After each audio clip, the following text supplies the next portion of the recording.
I'm a Mohawk, and I was born on this reservation. And I was raised here, and I done a lot of traveling in my times among the other nations in this continent, in North America. And I belong to the Longhouse, what we would call the Iroquois Confederacy. The Longhouse people are a people who are very concerned with the future generations of Indian people who are not even yet born.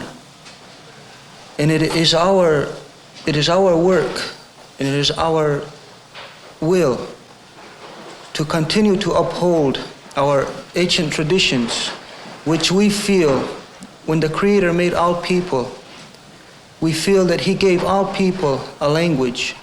He gave all people a characteristic. He gave all people a religion. And we, the Longhouse people, still maintain this God-given religion. They call it Longhouse. Well, as you understand, on this reservation, we have Catholic religion, Mormon religion, and different kind of religion. And then again, we have the Longhouse, which I personally feel that the people of the Longhouse is about the oldest and where we Mohawks actually belong.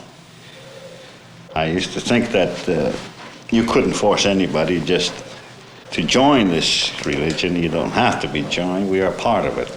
We were born as an Indian Mohawk. Christianity came to our shore with the white man, and for some reason or another, he wanted to do away with the Indian religion and Indian way of life. And so we lost our religion and our ways and our government system. We took up the road of the white man. We became Christians, but we became very sick in mind and in body. We were very confused because we did not understand this foreign matter that came to us. So, because we were sick, we searched because something was missing. Something was missing that was very essential to make a person, a real person, to make a person proud. But we were very lucky because other reserves, a few hundred miles away, who are our cousins, still maintain their religious doings and their politics. So we went over there and studied, and soon we learned, and soon we became happy. Soon we were well again. And we hope that someday all our people will return to their God-given ways. There has been in the past, there's been a great deal of misunderstanding between the churches, but I think there's a tendency today to see the good that each church does in its area. So then, if, say, I was in your parish, I was Catholic, yes, and say, I decided I want to look into the Longhouse, for instance. yes. Would the church, not necessarily yourself, but the church, would the church recognize the Longhouse at all as being a religion? Yes, I think that the church would recognize the Longhouse. The church does recognize the Longhouse as a religion. And Yes, no, it does. It does recognize the Longhouse as a religion, yes. I was raised by an old people, and they were Catholic people. I used to be quite a church goer. I used to be serving in the altar and altar boy, I guess, for years. Finally, one day, I had a visitor from one of the chiefs at the Longhouse. He, too, was a young fella. And we became a very good friend. He never talked about the Longhouse. We've heard of it and we've seen it on the reservation here.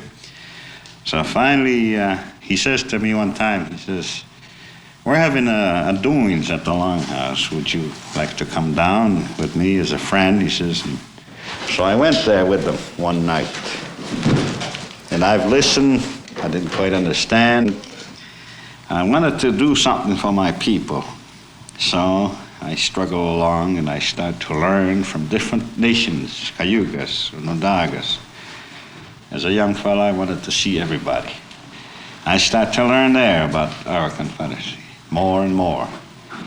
And I was getting very curious. I even went to the Six Nation in Brantford, and I learned more about it over there. And I put these together. You see, Longhouse is the house of worship. We transact our affairs. Confederacy of the Six Nation and their religion in their laws are combined in one. I'm always honored to have the pleasure to explain the laws of my people and the laws of the North American Indian. This, what you see here now, is what they call the condolence cane. This has been held for centuries. Long time ago, before the white man ever landed on this island, North America, my people were furious fighters. They fought against each other. But then, the Creator, as he was up there, he looked upon this nations and he felt bad that his red children were going astray. He said, I will have to make law for them. He sent a man called the Kanawita in this land, in North America. He was born as a Huron, and he spoke many languages from a faraway land. He came to the Mohawks. He says, I will legislate a great law. Then a man came from Onondaga by the name of Ayahuasca.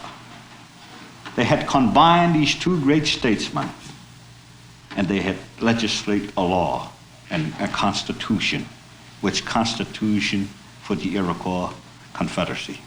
They call this the law of peace. The great tree was planted among the five nations. This here condolence cane, what we call it condolence cane, is used when they nominate the Confederate lords, the chiefs. He gave the mother the authority for clans. He said they shall have the power to nominate chiefs. They're the one that bears the child on the land. They shall be the leaders of the nation.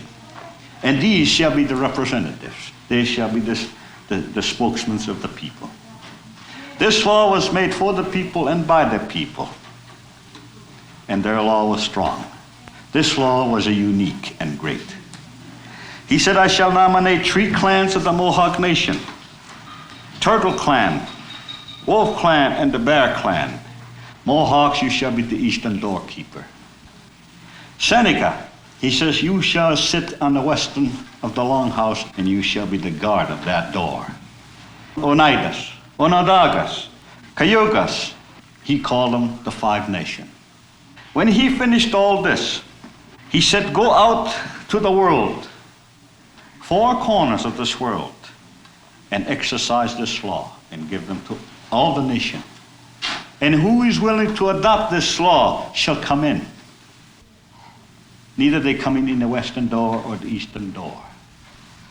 But he says, gather them, kindle their fires, and they too shall know the law. This was before white men came. But as I said before, the white men came to our shores and slowed us down and sort of like put chains around our arms and our minds so that we could not function as the Creator had intended. But now the white man is changing, and he makes more allowances and it gives us more freedom. So now we have the opportunity to first retain all our cultural and religious values. And when we have done this, then according to our law that the peacemaker gave us, we will then send representatives to other Indian nations throughout the North American continent. There we will bring them the law of peace, brotherhood.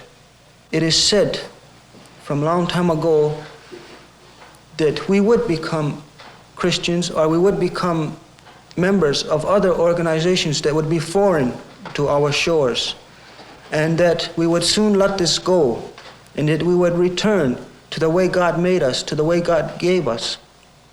And it seems to be quite evident of that now, because last night some Indians from other Indian nations throughout Canada came to the Mohawk territory. They came here, I don't know why, but I did know that they wanted to know something. And right away, we spoke of the law of the Confederacy, the law of God, the law of the Creator. And they were very impressed and amazed that this existed in this day and age. Now this just goes to prove, at least I say it goes to prove, that the prophecies is correct, and that all Indian people, and not only Indians, but even white people, would be interested for a real peace and a real brotherhood. And there's a lot of evidences of this, because of a lot of the younger generations of the white people, they call them hippie people. Well, they are dissatisfied with the greed of their society, and they are leaning and asking to the Indian, the traditional Indian, like Longhouse people, what is the way of peace and brotherhood, the true way? And they seem to think that we traditional Indians still have the real value of brotherhood and peace, the real law. As you understand, my beloved friends, the United Nations has adopted that law. The United States has adopted that law. Our Constitution of the country is adopted by these things. You understand that my people were not savages. They had a religion. Everything they did was always be thankful to the Creator. They wasn't proud of what they had, but they were always satisfied for what they get. These are my people from way back. This must have been done thousands of years ago, this great law. And to this day, it still exists upon these Iroquois nations. It is not dead yet. They don't want to take the country. They just want to make peace. Live in a little reservation in peace. That's not very much to ask from the red man. He doesn't want to uprise and fight. His law forbids that. His law tells him to unite the nations. He knows that he has no rights to judge one another. These are my people.